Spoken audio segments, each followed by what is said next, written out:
Hey everybody, welcome back to Video Episode Tarek in our continuing series Model Museum, where I review every single Sega Model 1, Model 2, and Model 3 game in a retrospective fashion. That is not an arcade racing game because I did that retrospective last year. And today we have Sega Bass Fishing, also known in Japan as Get Bass.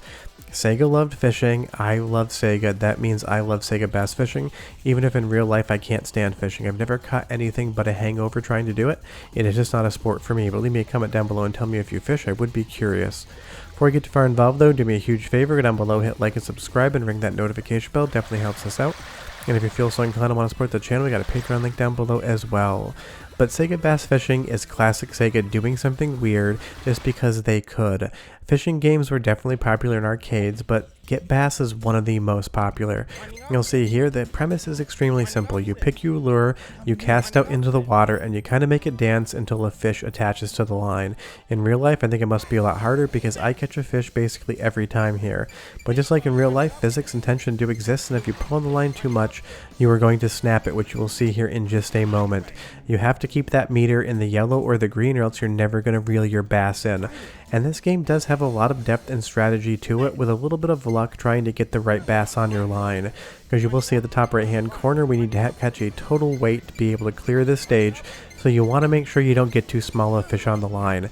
You have a timer. When the timer runs out, you need to put more credits in, so you really want to focus on getting the large or huge size bass, or else you're definitely going to just keep feeding this thing more of your change. And in the arcades, it was quite innovative because it did have a fishing controller that you could pull out of the cabinet, and when I got moved over to the Dreamcast, Sega did release a fishing attachment controller that you could use on your Dreamcast as well to emulate the ability to fish and do some other strange things with it, which I will mention in a little bit. But you will see here we finally got a fish on the line, we're able to catch him, and you will see the overall weight right here. And I love that that dude's got his vest and aviators on, looks like he's dipping school and probably going to watch NASCAR this weekend. And now we have one more fish to get in to qualify for the weight, and I've moved over to the Dreamcast to show you the difference in graphical nature and also talk about the controller. So the Sega Bass Fishing controller for the Dreamcast does have motion controls in it, and you would expect it to only work for something like a fishing game. That is not true. You can play Virtua Tennis with the controller and swing it, and it will have motion controls, and you can also play Soul Calibur with it. If you want to see a video on how to play Soul Calibur with a fishing controller, leave me a comment down below. I'm thinking about making it. It could be a fun one.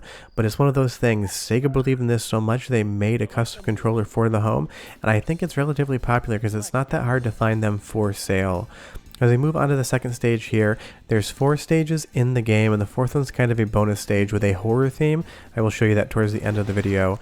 Depending on the lure you pick, it's going to be easier or harder to catch fish, but some of the harder lures are going to render you bigger bass in the game, so you kind of have to play around with what lure you think you need at any given moment in time.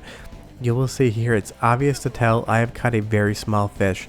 I should have reeled it in a little bit faster to get past the area, so I could have got one of those bigger wide mouth bass there, because this fish is just not going to cut it. 1 pound and change, and I need to get 9 pounds for the end of the stage. Just not going to work.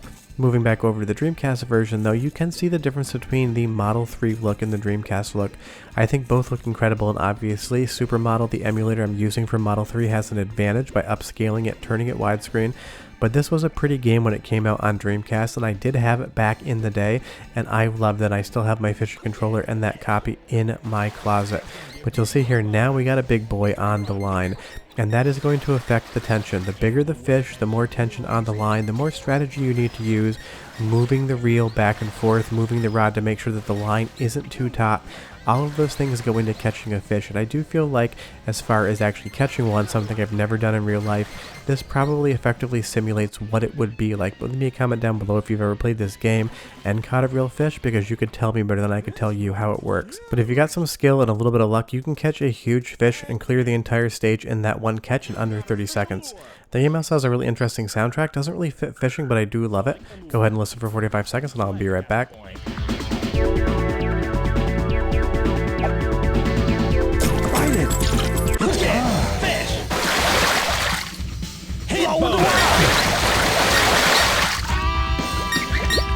Turn the rod left.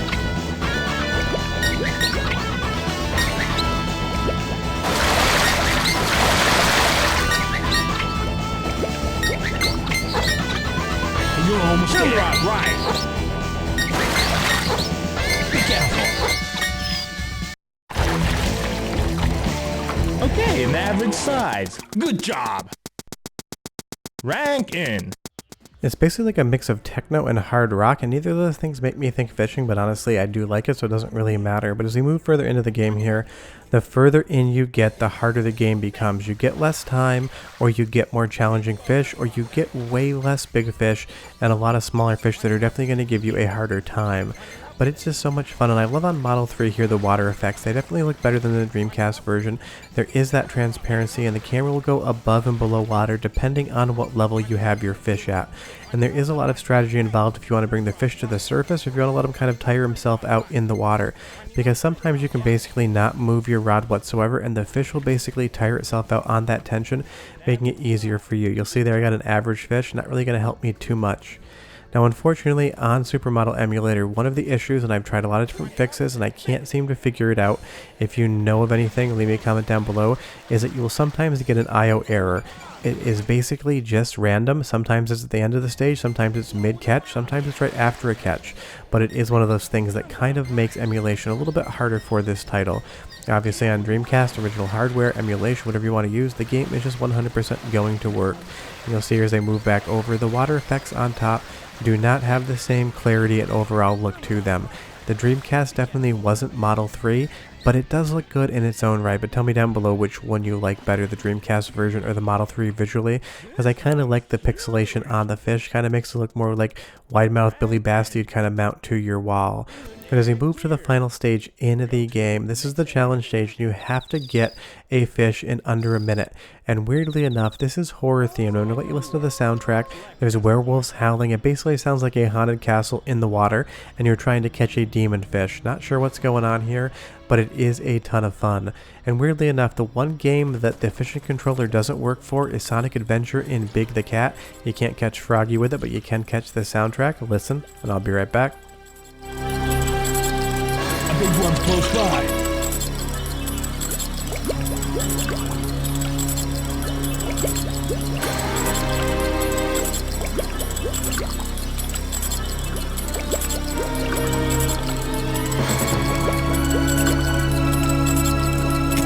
Look fish!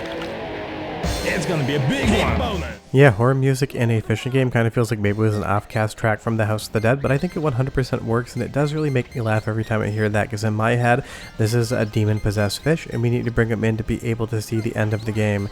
And he is a fighter. That line tension is red almost the entire way, and this is the hardest stage in the game. Any fish you catch is going to give you one hell of a fight, and you will see here I do have to take my first continue in the game to be able to see it. Once time is up, you can continue a few times, and then you'll see that we get those 2 minutes back. So it does let you see the ending of the game even if you run out of time, and catching a fish on this final stage in under a minute takes a lot of skill, and I think honestly a lot of luck as well. But you will see this fish comes up, and it is absolutely massive. Every fish in the final stage is just going to put the fight to you, but it just 100% works. And I really appreciate Sega love to play around like this. Games like Sega Bass Fishing, games like Shenmue, games like Seaman, they all feel different than everything that everyone else was doing back in the day, whether they're in arcades or home consoles. And Sega Bass Fishing just feels part of that.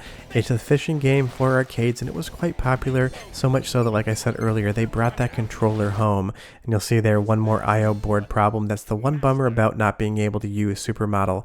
But I love when Sega experiments. They make some of their best games when that happens, and you even get a credit sequence of the fish just swimming around in that final stage as all of the names go by. But this is a great game. Even if you don't like fishing, and I do not, if you've never played it before and you don't think it would be interesting to you, definitely check it out.